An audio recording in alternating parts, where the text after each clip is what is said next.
Yo, what is up, Headhunters, executive recruiter, search firm owners, and all you beautiful people, guys?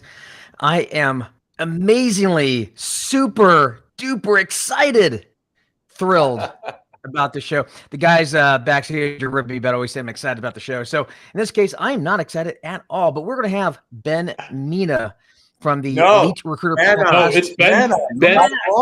Again, Well, Mena. and I was Sorry, making fun of you. I wasn't making fun of you. I was making fun of Ben actually, because Ben, like, a lot of times he introduces his podcast where he's like, I'm really excited about. Oh, I thought you were talking about me. And, yeah. Oh, I guess Well, why not both? Well, in that case, we are both very excited. This is David Stephen Patterson. You may know him as DSP. It's not Mena. It's not Mena, which we were both Mena. wrong. It's Mena. Like Mena. Like Mena. Like Menin or meningitis. Yeah, like meningitis. Like real men. or like that. Yes. Well, It's like today's going to be a good show. Mena. For those of you who don't know, by the way, we have Chris Wessel right over here. This is a good-looking guy to my right over here. And this very wise-looking old man over here, Neil Lebovitz, also known as the boss. He doesn't like me calling him that, but it's in the title. Anyway, that said, let's rock this out. So Ben Mena. Ben is the host of the Elite Recruiter Podcast. I know many of you guys have heard about it because it's pretty big. It's I think it's been now a year and a half, 2 years it's been running. He's had some amazing people on the show. We're going to talk about that. We're going to talk about the lessons he's learned from other recruiters, some of their top lessons. And it's going to be a really, really good show. But first though, guys, I wanted to chat with you here, Chris and Neil. I want to ask you before we bring Ben on, what is your favorite Elite Recruiter episode? Put you on the spot. What's your favorite episode? With which guest? Well, when I was on the That'd show, be me. it was a pretty good one. It would be you. Yeah. Oh, but at the DSP episode, you, it was actually a real turning point in my career to listen to that one. Yeah, I think there was 2 of them. Weren't you on there twice? 3 times. Yeah, actually, Oh, I'm pretty sure. I missed one. Yeah. Son of a. David, it's a question of which of your appearances was the most profound, not the who. Yeah. Out of yours, which one shaped lives the most? For me, I don't know. Because they're all different. that's what the show is about. It's about me really being on Ben's show, more than anything else. And the show is about you here too. I try to get as much. That's why we're DSP flanking you here.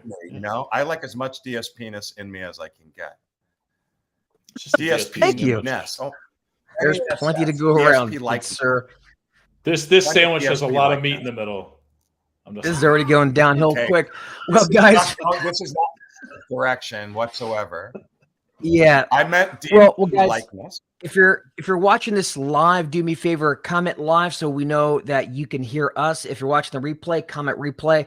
People more and more have been commenting replay, which is great. So guys, please do that because we would love to see who's listening to the show. And with that said, let's bring Ben on. You guys ready to talk to Ben? Now that we've talked about me enough? He might. Wait, he can talk about you too. Let's ask him about you. Let's do that. Yes. Before you bring him in, Ben, he's very handsome. Okay, let's start with that. And he's very fit. Like I remember just my first time, he was like running like half marathons around Washington, D.C., if I recall. And he just shaved in the green right before he came on. So let's see if he has a 5 o'clock shadow 10 minutes into it because he was totally clean. Like Chris right now. Let's take a look. We watched him do it. Oh my God. Oh, I grew back. It's amazing how fast it grows. Oh man, it's like that episode where Homer Simpson shaved and then it just came back like immediately. Well, we're gonna put you in the middle right here. There we go. Oh, there you are. Perfect. Perfect. Look at that. I'm stuck in the middle with so Ben. So Ben. So tell us. So confirm the audience. You shaved right before we went live. Literally 4 minutes before we went live. No, are you serious or not? Because I think you're serious when you told us that or no. When did you last shave? Last night? Like yesterday. Dude, this is like 2 years of growth. I'll have to shave a little here. I look like, I don't know. What's amazing with Ben is it's always the exact same amount of growth. Like it's the exact same every time. I don't know. You know what? I'm so jealous of that because David had it David still does, except he covers it with a full beard. I love, like, I always wanted that GQ look. Like, I feel like you do so much with it. I feel like I've lost. Well, like DSP's like mastered the beard. Like I have not mastered the beard. I've mastered the 5 o'clock shadow because literally it's like 5 o'clock by the time from the day I shaved. But DSP's like got it all nice, trimmed, perfect, looking good, manly. I'm like, we'll keep it like this. Well, he's really leaning into the bear look at this point. That is true. That's he's really owning that. All right, well, that's our show for today, everyone. I hope you learned a lot. And all right, guys. See you next time. This is why I came on. Well, Ben. All right. So for those who aren't familiar with you, right? I'm sure most people who are watching this either now or when we replay this are familiar with you. But you're the host. Well, you're a recruiter, right? First and foremost, you're an independent recruiter. You're solo. Run your own firm, but you're also the host of the Elite Recruiter podcast. Where is this man? Yeah, so he says this man crush hour. Yes, it is man crush hour. But and I'm a crushing on your Elite Recruiter podcast show, mainly because I've been on it 3 times. But you've had some really amazing people on there, and you've actually got some really good numbers. So tell us about that. Like, tell us about a bit about, for those who don't know, about the Elite Recruiter podcast, what you do, who you interview, what it's all about. So the Elite Recruiter podcast, and I'll say this for you, Chris, I'm always excited about the guest that comes on. But what it is like, I think they're talking about me when they made that comment before we went live. I interview a lot of the top recruiters. You know, if you're in the HERT group, it's many of our peers, and what they're doing is, I'm trying to share the stories of like what they're doing for our success. Some of the things, the tips and tricks to really just help like level up the entire community. So, I've had Chris on, I've had DSP on multiple times. Neil's actually, if you want a good laugh, like I asked him a long time ago if he wants to be on, he just ignored my message. Oh my God. Is that what happened? I know you said no wonder that. he wanted to be on this show. He just wanted to call you out live. Here we go. So it's funny you say that, because to David's point with Ben and your history, everyone and their brother got on the podcast bandwagon, right? Mm-hmm. And I remember, I didn't dismiss you on purpose. I remember being good, but I remember just giving you a hard time. How impressive it was that you stood out from that whole crowd of everyone doing it. And I remember just seeing your viewership and really good stuff and the good people. And to kudos, I don't remember blowing it off per se, but I remember when you first started, you were one of 100 people. Like, there's so many podcasts out there people I've never heard of. And it was cool. You did a great job, Well, thank you. I mean, it's one of the things, like there's 2 times where people have really started podcasts. It's back in 2020 at the start of like COVID, which that's exactly what I did. I was like, you know what? Let me interview some of my peers. Let me share kind of what's going on. And it kind of it grew from there. And then the other time period where everybody's starting podcasts is actually 2023, when they've realized that you can utilize technology to create, like, one podcast interview can literally turn into about 20 to 30 pieces of leverageable content that you could share throughout the month. And that's another reason why you're seeing the resurgence of podcast interviews again. You know what? That's actually a great point. Yeah. And we don't do that on the show yet, and I really should, because there's great content to strip out. And you do a great job. What's your view? To David's point, I'm going to shut up. It's David's show here, but I'm just curious, like tell us about the whole growth of that. I'm so fascinated by it, really. It's like on average this year, it's been running about like between 8,000 and 10,000 monthly downloads. So, don't know what that compares to like podcasts. I've mostly head down recruiting and just, sharing stories, but that's kind of like where it's at. It's about like 8,000 to 10,000 downloads per month. That's pretty impressive, really man. Impressive. I mean, for a niche podcast, not like you're running like some, bid podcast that appeals. It's not Joe Rogan, right? It's very, we're in a niche market. It's very, very niche. And that's a pretty impressive for being in a niche, and also for being, not really selling anything else. I mean, you're a recruiter. You're not like you're selling a program, and not like you have a big distribution platform. You're just some dude wearing a Headhunters shirt with the 5 o'clock shadow, interviewing awesome recruiters. I mean, that's all it is, right? It's simple. I mean, I always joke around, like nobody cares about listening to me. They just really care about listening to the value that these guests are giving, and that's really what it's about. Mm-hmm. And like perfect example, like Chris and I shared. But they do, Ben, just like Chris is on here for the reason, because you speak the language and you facilitate. You're one of the audience. I'm not. David used to be. He's less so and removed, right? So I think it speaks volumes anyway. I hope, and I'm going to shut up, but I hope our show gets the traction yours had and we replicate what you did. Really. And I definitely think it's possible. I mean, I before we went live, I was like, okay, you guys need to pull out the audio out of this, get this up on Spotify, get this up on Apple Podcasts. Because the weirdest thing is I'll share the link on LinkedIn or Facebook and I'll get 2 likes. And then I look at the monthly downloads and I'm like, oh, right, 8,000 downloads this month. So it's really just where people are searching and how people are consuming content and all that kind of stuff. So it's really been interesting to see that growth and see how people are using different technologies to learn. Now, I know that you're not using the podcast in the way I'm about to describe it, but I want to bring up a point before we get into. So I do want to talk about some of the guests you've had on. Specifically, I want to ask you who your favorite guest was. No pressure to say it's me, but if it was me, feel free to say it. Again, it's either way. I don't care. I'm humble enough to accept if I'm number 2.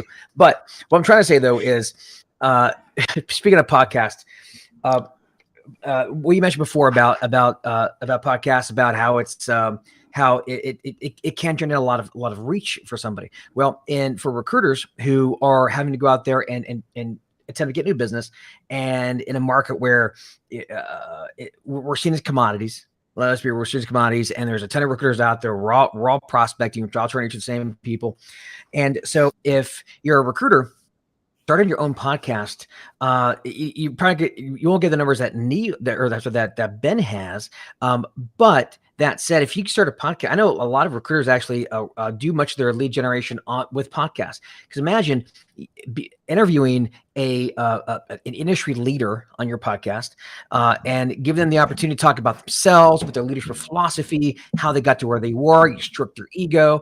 I mean, how amazing is it to be able to interview leaders in your industry and build that relationship?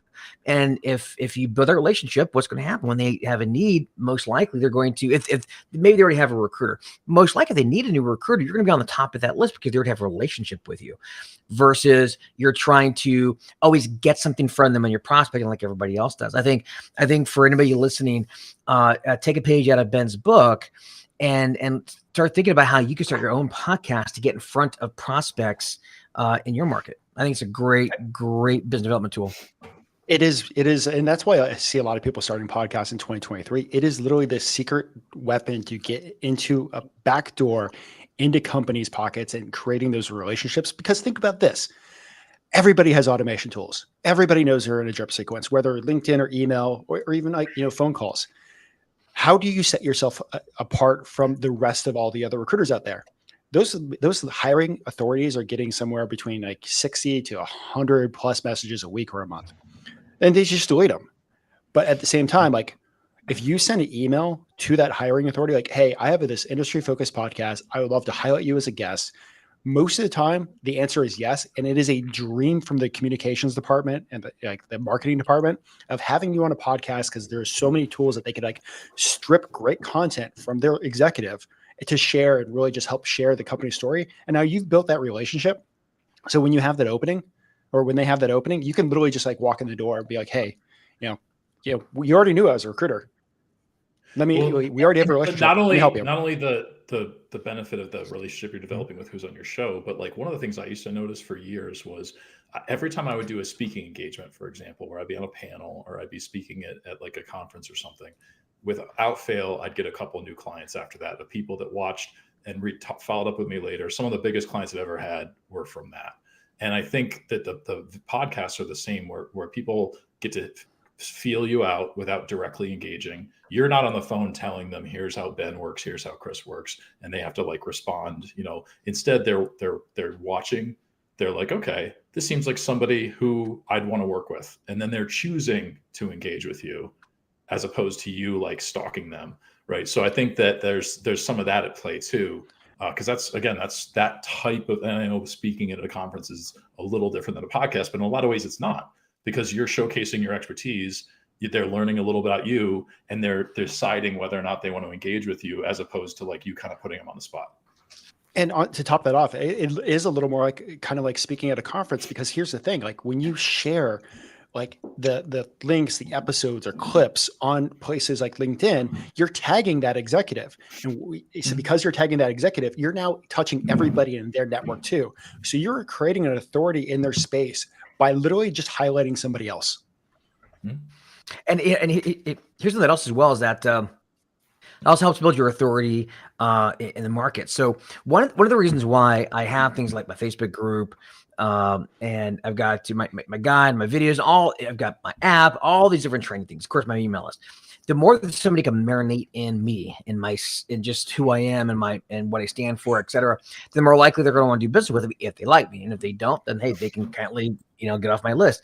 But the ones who do, and oftentimes I have an appointment, or somebody else had an appointment with me, and it's like they already know me. I don't know them, but they've been in my world for years. They feel like they know me, so I don't have to do the normal dancing monkey routine and trying to establish my credibility. And here's why you should listen to me, and blah blah blah blah blah. And in your world, it's as much the same way. I've got a buddy of mine who owns a firm out west. He does med tech, med device. He runs a podcast, and he's run it now for a few years. And interestingly enough, what he's seen, as far as the benefits of the podcast, are from his outbound prospecting, because he'll get people that respond back who say, "Oh yeah, I've seen your podcast," right? And he gets a higher reply rate because of that. When he's on the phone with somebody, or he's in a meeting with somebody, they'll bring up, "Oh yeah, I've seen your podcast." It establishes him as an authority in the business, right? So it's not just about getting those people on your show. It's also about, just as Ben said, you tag the leader or the person that you've interviewed, and their network sees it. The more you can do that, the more people start seeing you as an influencer, as a connector, and as a leader in the industry. And that's pretty big. I mean, it is one of the things that go ahead. I was going to say, it's one of the things that I've actually had happen many times. Even though like my podcast is literally like wrapped around focusing on recruiting, I have like leaders in the GovCon space like, "Oh yeah, I know about you." Because of this goes back into DSP back in 2019, talking about being omnipresent. I am omnipresent on social media. So literally anytime these like executives in the GovCon space log on to LinkedIn, it's almost a guarantee that they will see me on LinkedIn. So that way, when I have reached out to them, they already know who I am. They've seen me over the years. So it really does. All the touch points. Yeah. And it's one of the things that marketing in 2023 and 2024 is we focus on typically the touch points. Mm-hmm. Now you have the social selling touch points are now intertwined into that. So that way it really just, you're already there. You're already like showing up. So, they sometimes I love it when they know who I am, when I'm just trying to start out a conversation. Well, it is when you mentioned touch points. It's a really great point you bring up. They say it takes 12 touches or 15 touches or whatever the number is to get in front of a prospect. And everybody always thinks it's a sequential email, phone. And then after 12 or 15, eventually they book a call. It's not like that. Just as you mentioned, Ben, it's all intertwined. They get an email over here, a voicemail over here, LinkedIn over here. They see a podcast over here. They see a comment from you over LinkedIn over here. They read a piece of content over here, another email over here. Just over time, you build this mind share with your audience. It's the reason why Coca-Cola puts a logo on the side of stadiums. It's not to sell more Coke in that moment. Maybe it does, but it's just to build that mind share. You want to marinate in Coca-Cola. You want to marinate in Coca-Cola like we want to marinate in DSP, which, by the way, when you said that, David, I didn't hear what you said for the next 10 minutes. I'm just picturing marinating in you. And I think I have, and I smelled like sour cheese. So just throwing that out there. Some people like that. Well, Ben. So let's talk about some of the guests you've had on. Let's not talk about me, because again, I know you're your favorite guest, but let's talk about some of your other favorite guests. So looking at what we're coming into in the next year, talk to me about maybe some of the guests that you might want to highlight that would be good people to follow and to emulate going into next year. So let me just say this. One of the cool things about the podcast is like, I have some of the best recruiters across the globe sitting there sharing their secrets, which is just super cool. So in recruiting, there are I need to find another analogy, but 1,000 ways to skin the cat. Like there isn't just one offering. Like there are ways that you can offer your products, your services to increase money across the board for your business. So like, I had a recent podcast interview with somebody that has like an $85 million recruiting company. That's, if you're looking at trying to scale from 0 to 85 million in 7 years, guess what? There's a guest that you can listen to and connect with on there. Rohil Ahmed. If you want to learn from a recruiter that is a 7-figure biller, that doesn't use any automation at all, hates being on the phone and is almost never on the phone, but is able to pull 7 figures a year. Oh, Rich lives on the phone. Rich loves the phone. Live. I thought you said not on the phone. Who? Yeah, Crystal Parker. Like she has like mastered the NPC and like working with candidates. Like she literally breaks down in the podcast like 8 ways that she works with every single candidate, and that's made her a 7-figure biller. And then of course, like you got like you said, Rich Rosen. One of the things like when you sit there and talk to some of these like successful 7-figure billers year in year out, like they don't sometimes realize what they're doing. It's such a habit. They've developed the system and the habit. Like, so that's one thing that you need to do is figure out your systems and your habits for success. But 2, like, you sit there, break it down with Rich. Rich knows exactly who he's going to call every single day. Find me another recruiter that wakes up, shows up to their desk and knows exactly the 50 people that they're going to call today for their jobs. How many, but Rich goes and he does that. Like, yeah, he does that like after hours. Like he doesn't think it's work when he's sitting there watching TV, like watching some football and kind of making sure his list is together. But he does. And he sets up the day like no other recruiter I've ever seen. But yeah, there's and it's something. Speaking of that, well, I'll speak to that. So as you mentioned, Rich Rosen and the fact that he plans really well, right?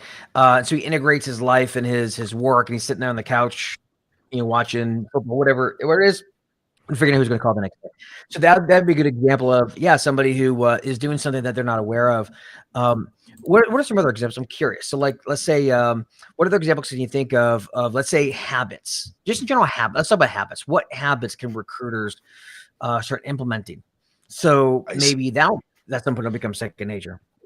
I say one of the biggest ones that I think like recruiters don't do, but should be doing, but almost every single top biller does. They actually spend time planning out their day and planning out their week. It never like, we live in the recruiting world where we're putting out fires half the time. So the plans always change, but they know what their plans are. They know what they're focused on every single day. And I think the key point of this on top of that is almost every single top biller also has like the time to like evaluate the end of the day, like end of day review. Like, okay, what did I do today? Did I move the needle forward? Did I do that? So that's one big thing. Second one is like work ethic. Like it is so easy in today's like social media world to get caught up in noise and, doom scroll on like this, or like hop on TikTok and you lose an hour here, you lose an hour there. Like a lot of these top billers, they have, whether they're mapping either phone time or they're mapping their conversations, like everything from like, moving marbles from one side of the desk to the other to make sure that they're hitting their numbers every single day. So I would say those are 2 of the biggest ones. And the surprising one is a lot of these top billers are creating leverageable assets. Mm-hmm. So like everybody knows them. So like they're like doing podcasts. They're like Chris speaking at industry events. They're creating leverageable assets that make themselves authority in the space. And real quick, if you don't want to make a podcast, like go be on an industry podcast. There are tons of industry podcasts out there. If you're like a legal recruiter, there's tons of, legal podcasts. If you're a finance recruiter, there's tons of finance podcasts. Like, and once you're done with that, like if they pop it on YouTube, check this out. There's a website called opus.pro, opus.pro. Literally drop the YouTube link in there and it literally hit enter, and it will use AI and ChatGPT to eat the podcast and create actionable social media clips that you can share on social media. No way. Okay, I'm looking at that right now. That's cool. Post that right now, David. We'll totally look into that for our show. I will totally. Yeah. Wow, I love that. I'm going to be all over that later. I'll put that in the messages. Someone watching. And it's like, I know DSP actually has a media team doing stuff, but not every single person has access to or has hired a media team. So there are so many different like AI tools like Opus Pro and Get Much. You could throw your podcast interview into it and it creates those clips that you can literally share on social media. So, and I think that another craziest thing is people writing books. Like books and podcasts are becoming the new business cards. Yeah. So it's just been interesting to kind of see. Is it a charge thing? Opus is probably free. Opus Pro is they charge you for that. Not that I care, but it has to be. It's brilliant. Oh yeah. Well, you know what's funny too is like, oh sorry, Ben. Oh, Opus Pro they charge you, but the first video is for free just to try it out. Well, if you think about before we could start making all these clips and stuff, for the years when a lot of like recruiters, whether you had a firm or you're a solo, you're always trying to think of like content to put out there, right? And it's a real bear to like just keep coming up with content, right? So like to just keep like producing, like you might be on a good tear for a bit where you have some posts and some engagement and this and that, and then it drops off because you get busy and you're doing your job, and all of a sudden you don't have to put anything out there. And what's really fascinating about all this is that you literally guest on somebody's show, and people are always looking for guests. So a lot of the heavy lifting is done. You just show up and talk for a little bit about what you do, and then you drop it into one of these websites, and then it just makes a bunch of little clips for you. And I mean, the power, like Ben was saying, even in the beginning, of how one interview can turn into tons of little snippets is just really game changing, because this has really only been like, I think the last couple of years we've really seen a lot of this, last few maybe, but like that solves a big problem in terms of like, what do I put out there consistently with, and without having to, it's an efficient approach, if that makes sense, right? Like you do the work once and then you keep repurposing it. So I think that's just anybody that's huge. And now, I mean, like you said, go ahead. Yeah, sorry, Ben. Well, I want to ask about that. I just want to talk about the assets you mentioned, the leverageable assets. So finish that when you get a chance, but I do want to ask you after you do that. I do want to find out, of the folks you've talked to, beyond just a podcast, what are some other leverageable assets that other recruiters you've interviewed have had that would be a good idea for other recruiters to maybe possibly emulate or try to create for themselves? So there's one recruiter that I interviewed. He's part of a Pinnacle Society, big biller. He wrote a book, but one of his other leverageable assets is he's created an online community of the people that he recruits and focuses on. So so build an online community of kind of like the industry that you're in is one. Write a book is another. There are so many recruiters out there that have written books, but that one book is just they can share that with their hiring managers, and it's one of those things that you're an authority in the space. How do you set yourself apart from all the other recruiters out there? And it's by writing a book, creating an industry community. It's by creating a podcast. It's by creating content, and a newsletter seems to be also one of the new ones that's really picking up too. I was going to say, is that old school or new? Because I was going to bring that up, right? Because you can put it to a blog, whatever you do. And with AI now and ChatGPT, you can just create so much wonderful things to become that expert. I would say newsletters, it makes sense to me that it's coming back. And one of the cool like newsletter websites is called Beehive. It's really made for like the creators out there, for small community creators. Oh, look, somebody just mentioned that they started writing their book yesterday. Awesome. Congrats on that. Yeah, that is awesome. Yeah. Yeah. So speaking of that, yeah, so the newsletter movement that they're talking about, and I've noticed that as well. So, and that's a bit different than, let's say, like a typical drip campaign. So for that's like the newsletters, at least the ones that I see coming up, the big ones are the ones that maybe they'll come out weekly, and it's super long form.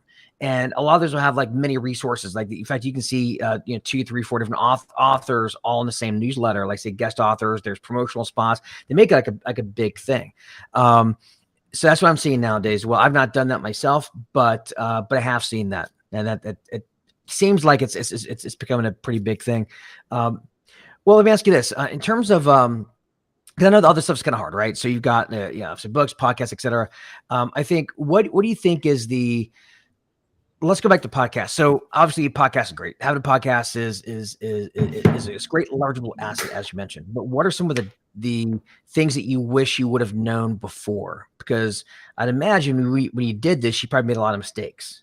going in. I made a ton of mistakes, and like you're gonna laugh at this. One of the biggest challenges I dealt with was dealing with technology and like how to do things. Like one, you can like outsource everything to Fiverr. You can hire a VA to do some of this stuff, but there's technology now that you can literally do like have a podcast, a successful podcast working like 2 to 3 hours a week. And that wasn't how it was back in 2020 when I started. It was like figuring out this tool, figuring out that tool. If I wanted to hire somebody, it was like $1,000. Now, like you can go to Canva, create your podcast art. Like the little jumping man that I have, I literally went into Canva back in 2020 and typed podcast art. And that was like a third thing that showed up. I just haven't changed it since then. Like Canva is a great tool for. Can I add this thing before I forget? I got Ben this tool that I use. It was advertised to me on Facebook as Canva meets ChatGPT. It's called AI Creative. It's amazing. It's where all my ads that you've seen recently in the groups, that's where it comes from. You whip up those gorgeous looking ads and it just does it for you. It's amazing. Like just FYI. Yeah, I mean, like there's technology saving the day, but just on steroids with like it's a 20-second work versus 10 minutes. But keep going. Sorry. Oh yeah, and another one that I use Riverside for recording. I know you guys are using StreamYard, or Streamlabs, which is another great one. Riverside just does such a great job with like breaking apart the videos. Like when it comes to editing your podcast, there's a program called The Script. What it does is literally edits it like a Word document, or it transcribes it like a Word document, and then you edit it like a Word document. So I literally delete the delete the I know or you know, since I say that so many times.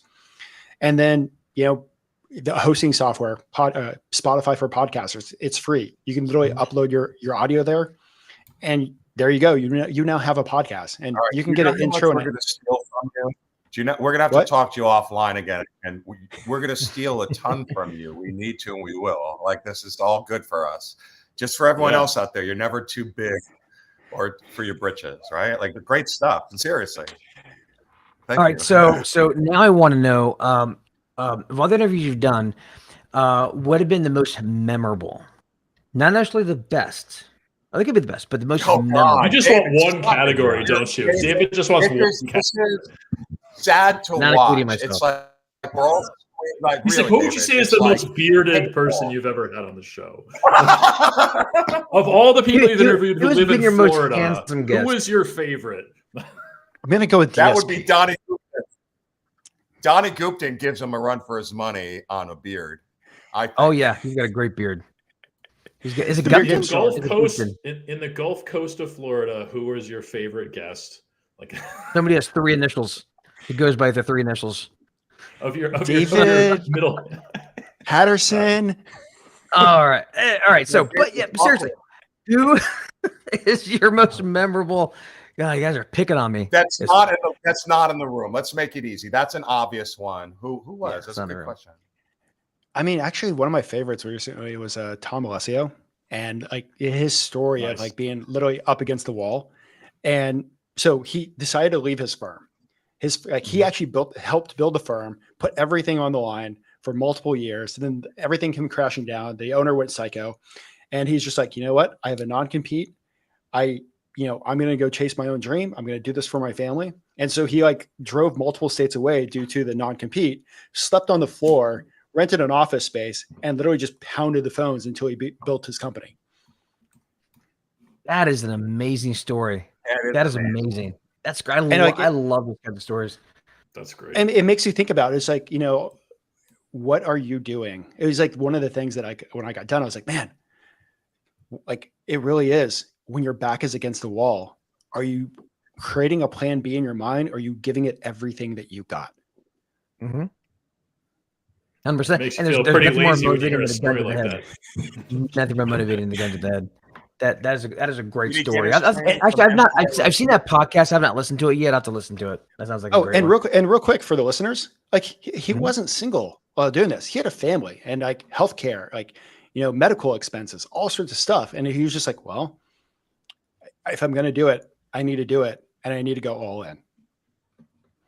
And listen, that is the great thing about this business. The guy from Adam, right? So he starts up from nowhere. We all know who he is. All of us in this room know who he is. He's all over the groups. He's done immediately. He decided to go in guns a-blazing. I remember seeing him come he out does of a nowhere. weekly live chat. It's great. It's round tables, but immediately he did. Right. So anyone could do it. And also, like when I got into it too, like it's never too late.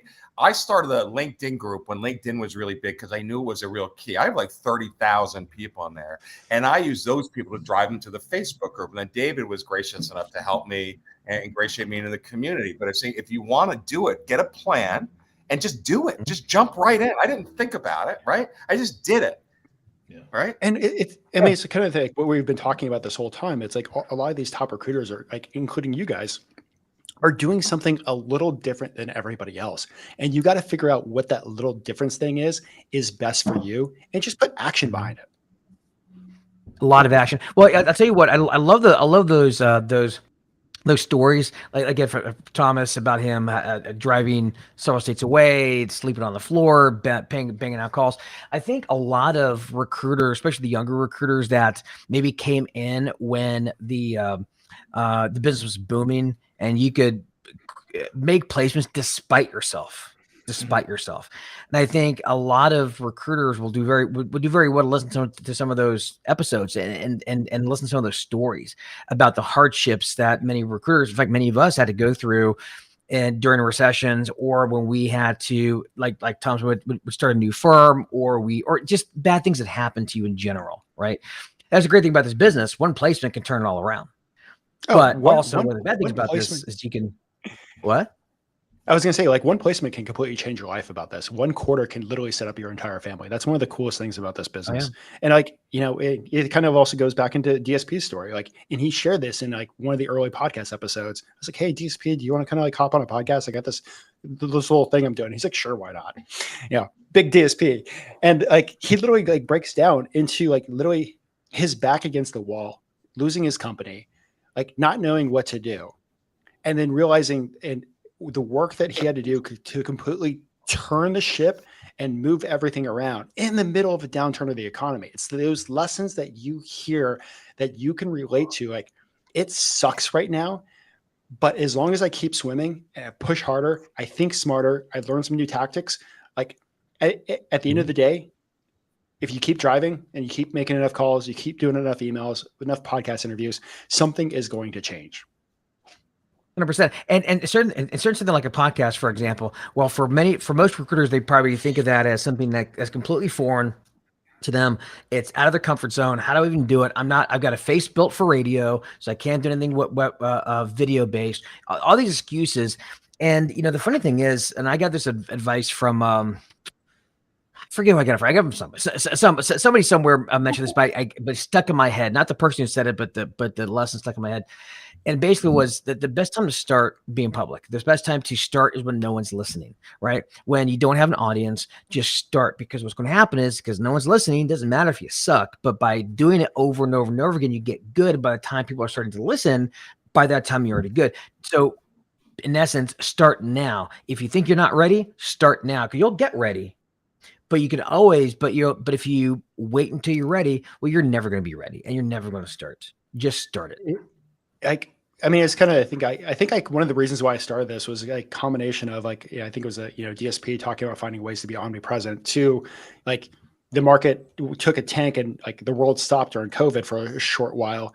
And three is like, I really was just having fun sharing stories. And one of the cool things about like podcasting is like, I don't feel like I'm the star of the show. I sometimes hate like being the face of it. When people are just like, Benjamin Elite Recruiter Podcast, I'm like, the Elite Recruiter Podcast. But one of the cool things is like, I'm sitting there having great conversations with a guest. I'm shining the spotlight on them. And because I'm shining the spotlight on them and they're talking like 80% of the time, the spotlight is getting shown back on me because I'm focusing on them. And that's one of the cool things. Like, if you don't want to be the center of attention, like there are ways to go out there and not be the center of attention, but still create this omnipresent authority in the space that's going to help your business.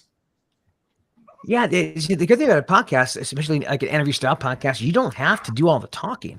I don't know what to talk about. Great. Doesn't matter. Ask your guests questions about their own career and their life and their leadership philosophy, how they got through it. People love talking about themselves. People always have stories that they like to share. Everybody has like a good half dozen stock stories that we share all the time that kind of give a little glimpse into who we are. Yeah, just like Ben, you don't let them do 80% of the talking. Just ask good questions. And as far as actually, the stories, that, go, Chris. I've got a question, but go for it. As far as the stories, sometimes when I move my mic, I mute the damn thing. So the stories piece, what I really find interesting about your approach, Ben, is that you have, you're not just talking to everyone about their whole full story from like start to finish. There's a little bit of that for intro, but it's geared around a specific topic. This recruiter does this really well. This recruiter does this really well. And I think that that's like pretty fascinating because you're allowing them to tell their story, but you're still kind of keeping it within guardrails for a particular theme so that you're kind of going for a particular, like everybody's got like the little bit of their backstory in there, but you're guiding them still. Which again, like you could have a whole podcast of 100 people that all just talked about their story of how they started their own firm, but like yours has like a little twist to each of them that just kind of keeps it focused on a particular topic. Because like when I've gone through and listened to yours, what I've done when I go on Spotify is I just scroll through and I look at the topics more so than the individuals, although sometimes the individuals catch my attention. And I'm like, oh, I'd like to know how they do that. And I listen to that one. So. All right. Things that like DSP mentioned, like you learn through going it, and like quick tangent. It's always weird, like seeing like my initial like first few episodes like shooting up on like the listening charts, and I'm like, oh my god, I was so bad then at asking questions. I was so bad at like helping people share stories. But it is through lessons learned. Like I have it kind of like set up this way where it's the hook, the intro, and then the meat of the story. And then I have it then sectioned into actionable insights after that before we wrap up. And it's really just trying to get that meat where they're talking about their life. They're talking about the things that they're doing, the things that it can really make a difference in your recruiting business. Mm-hmm. And that's kind of like the focus. So good job pointing that out, Chris. Excellent. Well, let me ask you this. So on that topic, so looking back at the interviews that you've had, what would you say, for someone who is going to be starting a podcast, for example, like for their business, what would you say they need to do to start setting that up? So obviously, learn how to ask great questions, obviously, but I guess what are the building blocks that someone needs to, if they want to start this, let's say beginning of January 24, like what do they need? What do they need to do? So, first of all, like get your tech stack ready, which is pretty simple. You can start on Zoom, like Riverside. Get your editing platform or outsource that. Descript is the editing platform. If you can, there's plenty of different hosting sites that you can host it. I use podcast.co, but you can go to Spotify for podcasters for free, and it'll teach you how to every time you upload something to Spotify, it can get sent out to all the other places like Apple Podcasts. So that's really like the key things. But one of the biggest things that I would definitely say is like you want to kind of guide your listeners. So one of the worst things that people don't like doing is like when they hop on a podcast and it's just like they're not prepared on what questions you're going to go. So I even though like it sounds like rough, like where or a story, but I actually send like kind of like show notes and a kind of like bullet point guidelines, so that way like the guests are prepared. They're thinking about how they want to answer the question, because a guest that has thought about the answer gives a way better answer sometimes than a guest that's like spot on, like on the spot, like. You get a real answer spot on, but sometimes I've had people like when I wasn't doing that, they're like, oh man, I forgot to say this. I wanted to say this. I didn't think about that. So, and it really just, have fun. Like, don't stress yourself out by doing these first few podcasts. Like maybe like the first one or two, like make sure it's an acquaintance that like really well. Cause oh my God, like, and don't worry about the mistakes that you're going to have. I've had podcasts where on my mic right here, there's a mute button. I've accidentally hit that mute button, not knowing, and I've had the person like log off and log on like 17 times, thinking that they're the issue. Like, there's all sorts of like little things that like just happen, like that you just roll with the punches, but try to make sure that you're actually interested in the conversation. You're not looking to just say like the next thing. So, and that like we're recruiters, we're great at like becoming storytellers for the companies that we're working with. We're great at becoming storytellers for the candidates that we're like NPCing. So become a great storyteller when you're actually like doing a podcast interview. And after like 5 episodes, you'll start getting that flow. Interesting. Let me ask you this. So with that said, let's actually switch topics here a little bit. We've been talking a lot about the podcast, and I want to make sure that we're covering your niche, because that's one thing, because a lot of people don't realize that you're not just a good looking podcast host, with an amazing 5 o'clock shadow, but you're actually a recruiter, independent recruiter as well. So I think you started your firm, what? It was 3 years, it's been 3 years, it's been 4 years. It's been 4, I believe. It was like 2018. Yeah, it was like 2018. It was like, and if you want to, like, let me give some credit to DSP. Yeah, let me give some credit to DSP. DSP did a good job, like, kind of like, helping prepare me for that jump when that jump did happen.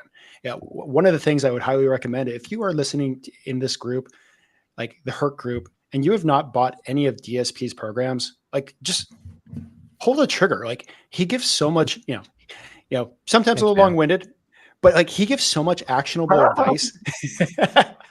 He gives so much actionable advice, and like some of the programs that are out there like are easy, like $10,000. That DSP has it for like $250 or $99 when it goes on sale, and it has just as much value as some of these other like $10,000 programs that are being marketed and sold. But like, listen to it. He's ahead of the curve on many things. Like, if you're looking at making the jump, or you're looking at making some changes to business, dig into some of his content that he has in some of his trainings. It is fucking gold. David, go ahead. You should put on your link while they're there. Put it up. Oh yeah, I don't have any links at the moment for any of my little courses, but I do have my agency growth machine. It actually is one of the higher ticket ones. So if anybody's interested in having a sales marketing system deployed for you, go to realdc.me/build. Deployed for you, though. Deployed for you is the key to Ben's point. And I've used David as a consultant for me to deploy stuff. So that's the difference. So Ben, speaking of gold, talk to us about the work that you do, the government contracting space, because that's a very interesting space for a lot of people that maybe they want to delve into. It's its own animal. So GovCon is a exciting space. There are so many different sides of GovCon, whether cleared side or all the other government agencies. It's an industry where you can put some teams together and then like later on watch the news and be like, oh yeah, I kind of put together the team that kind of caught that bad guy or did that thing. So there's never a dull moment in GovCon, but it is a completely different beast that you have to learn. And outside of a government shutdown, one of the nice things is like the federal government typically pays their bills. And a lot of these like large government or these government contractors, if they don't have these positions filled, one, the mission can fail. Two, if there's too many like positions that aren't filled, they can actually lose their ability to bid for that kind of government work ever again. So there's like a lot of stress points. It's a great place to learn. And it's a great place to like have a recruiting business, but it's a completely different beast that you have to understand the nuances of how government contracts work. And, I every time I have like, people asking about the space, I'm like, all right, let's break down some of the nuances. Let's break down some of this stuff. So that way you're not chasing a bunch of positions that you will never actually get paid on. So GovCon work, is it, so are you actually contracting with the federal government directly, or are you working for companies that are already fully contracted and you're staffing for them? Like how does that?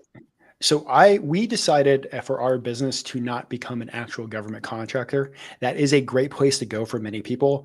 We like to kind of just sometimes like, when you're talking about building a long-term business or, or building a large company, becoming a government contractor is a great way to go. But we've decided like that we're building a lifestyle recruiting company.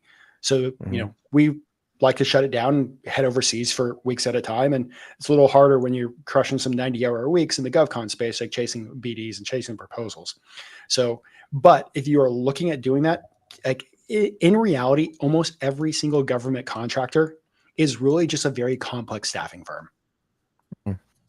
Right. And if you are a solo and you're thinking about going to that space, because I did some of this with New York State a lot, not so much with the federal government, but there's some similarities. And there's a lot of long-term contract work that once you do wiggle your way in, and sometimes it takes a while to get some people working, but then I think there's 18-month contractors I put to work about 15 years ago. They're probably still making somebody money. And they pay their bills, to Ben's point. They pay their bills and do every time. So, but here's the thing. You're like, well, shit, if I go do that, if I bid on these proposals where they want to see my capabilities in terms of my insurances and my ability to, employ all these people, et cetera, from your perspective, Ben, as someone who I know you're kind of servicing indirectly a government business, but if partnering with like a company like Neil's, could that give enough firepower to a solo recruiter to maybe bid on some of this work and go after it? I mean, there's a lot more to winning the work, but in terms of being able to fulfill it and meet some of the requirements to bid, like, is there a path there? So as long as it's not the cleared side of the house, there are many opportunities where like you can pull in like a boss to kind of come in and handle a lot of the back office operations to really like save you on the immense amount of time and pressure and dealing with all the paperwork that it requires to be a government contractor. But when you're putting those, like I actually have put in a few like RFPs and a few bids and, have won some stuff. But you really have to build out a capability list, and like pulling in like a Neil or pulling in like another teaming partner, stuff like that can really just help like be the difference. Because and here's the fun thing about government contracting. Like, how like we're out there chasing the work, like everybody's sitting there like, 5 recruiters trying to chase like the one company to help them place people. Same thing is happening on the government side. Like every single company is out there putting together these like RFPs and the proposals that are 5 to 500 pages long, telling the federal government the pricing of what they're going to do, how they're going to do it, and why they're a better option than all the other companies. So once they do that, if they win the work, now they have to go fill the work. And that's where the recruiting comes in. And that's where like our specialty is like coming in the back end and helping these like government contractors fill the stuff, because most of these like mid-level, like I'd say small to mid-level government contractors, they're great at actually putting together proposals. They have enough relationships to be able to hop on these teams and become like subcontractors, but they like suck at the staffing side of the house. And that's where we come in, because that's our specialty. But yeah, it's like pulling in a team, having a team like with Neil, with Boss, and having some like other partners that you can kind of like rely on to help your capability statements is going to be a game changer. Yep. So these aren't. So these aren't. I'm sorry, go ahead, Neil. On the weird side of the house, the complication is referring to the security clearance, which is a whole animal, makes it really sophisticated. And to Ben's point, if you want to get into it, there's lots of ways to work with these people that get the bid, and you'll subcontract as a third party agreement, you go corporate. There's lots of things you can do. A lot of them are 1099 employees as well. You don't even need to employ them. A lot of them are cleared employees that they want, right? And whether they're cleared or not, right? There's lots of options. And sometimes you'll employ them or through us. Other times they'll do it and you just provide the talent. So it's a whole world. Okay. Sorry, David. I just want to clarify. That's right. That's right. Well, so speaking of that, so now 2 things. First off, obviously they pay their bills on time, but it's easy to do so when you print money out of thin air. They pay them, not always on time, but they pay them always. Yeah, I mean, like in the Fed. Before I made the jump to my own firm, I was supporting a $550 million program that we staffed up pretty quick, and the government didn't pay for 7 months, so they had to go like get some like credit lines to help pay like for the 250 people we staffed up on. But they went back and paid. And one of the things about the federal government, if they're behind on their payments, they actually have to pay interest too. Man, that's like I said, I'm a big libertarian guy, so everybody kind of knows me as anti-government. But there's a question I think is worth. There's a quick question here I think is worth addressing, where it says, "How are you finding these clients to subcontract?" So I want to share like from what I tried with with the state level, and then it's been with the federal. So what I did was, you think about when you're prospecting companies, just look at what they do, right? If you see a company that seems to largely provide solutions in the government space, the way you approach a lot of them, and this is the same way when I used to provide a lot of staff to like MSPs and stuff like that too, is basically like, hey, listen, here's what I do. I recruit in this space, this kind of talent. I don't provide contractors, whatever, but you guys, when you win a bid in this space, I know that delivery is always a challenge. So let me be one of your prime subcontractors. Let's talk about how we could work together, or let me earn the opportunity to be on your list. Because the thing is, you go and you know that they sub stuff out. So even just by going and saying, like, I'd like to be a subcontractor for when you win projects and you don't have enough people on your bench and you need to look at external resources, I'd like to be a resource for you. Let's talk about that now. So when opportunities come, we can partner together. That's always been my approach, and it's worked pretty well. I don't know about you, Ben. I mean, it's one of the things, like, and let me just clarify for that. Like, we really don't chase being a sub K, but it's almost the exact same thing, like a chase that you would be doing for filling positions anyways. Just the language that you're chasing is different. Like, in the way that you're approaching it is different. But yeah, it's almost the same attack, but you're just looking at it from a different lens.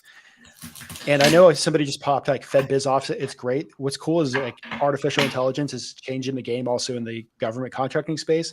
There's companies like it's a Sweet Spot. It kind of like pulls everything in with algorithms, so it's easier to search for government contracts. There's stuff like Procurement Services and Rogue, which actually use ChatGPT to build out capabilities and build out proposals. They're very focused on the government contract space also. That is pretty amazing. It's amazing what ChatGPT can do nowadays. But all right, folks, I think we should probably wrap up this interview. We're about 2 minutes under the hour, so it's time for us to get this thing wrapped up. Ben, it was great having you on the show. Thank you very much for having us, for being on the show with us. Despite the fact that you knew I was going to ask you if I was your favorite interviewer. Wait, I thought we were on his show right now. Aren't we on his show? What's going on? This is confusing. Oh, speaking of which, for a guest, how would you like to have one guest with 3 personalities called the Headhunters Live join the Elite, Recruiter podcast? Do you like to do that? I think that would be a hoot. That'd be awesome. But let's do it. I think it'd be fun. And it's one of the things, if you're listening this far in the podcast, like the 3 like hosts have done so many amazing things. They've added so much value to the space. Like, definitely, like everything DSP has done for the recruiting environment for years. Like Chris, like, my God, talking about optimization and building out your desk and also working with VAs, like, he is a specialist. Go and ask him questions. And Neil, like, if you need back office operations, he's the go-to person. So like every single person that's hosting this show, go make sure and do some digging, ask some questions, like how to like dig in, like how can you not utilize a VA right now? Chris is the person to go to. DSP, like learning how to be omnipresent. My God, like if you want to laugh, like I had to learn how to actually build a recruiting business. And the reason why, it's because DSP helped me out with his stuff, his courses. If it wasn't for him, I don't know. Fuck it. Thank you, brother. I appreciate it. Well, I will say, if anybody wants to check out the Elite Recruiter podcast, of course, you can find it on Spotify. And also, you've got a pretty snazzy new website, I see, at eliterecruiterpodcast.com. And so, in fact, I think you've got a lot of I think all of your past episodes are on there, right? They're all categorized. All the past episodes. And if you want a good laugh, like that's another like tech tool that is amazing. Like we spent like a few months trying to build a website, and my God, like I suck at tech. Like it looked like crap. Found a website called Podpage. All I literally did was just like typed in my podcast, and it created that webpage within like 5 minutes. David, no way. Go, David. That if we need all the show, we'll have your assistant do that. Anyway, that is great. That's great, man. I love this. All right, folks. Well, it's time for us to wrap up. Go to eliterecruiterpodcast.com. I'm going to throw a few things in there as well. If you want a back office staffing solution, I highly recommend going to backofficenow.com/staffing. This is, in full disclosure, this is Neil's company. And despite that, it's still the best back office solutions provider out there by far. So go to backofficenow.com/staffing. The value that you get a branded app. I'm not going to go to all things here, but it's pretty amazing. So go there. And for me, if you want a sales and marketing system built out, go to realdsp.me/build. And we'll wrap it there. Ben, thank you. Great to have you on the show. Thanks, and we'll love to have you on again very soon. All right. Bye, everybody. Peace out.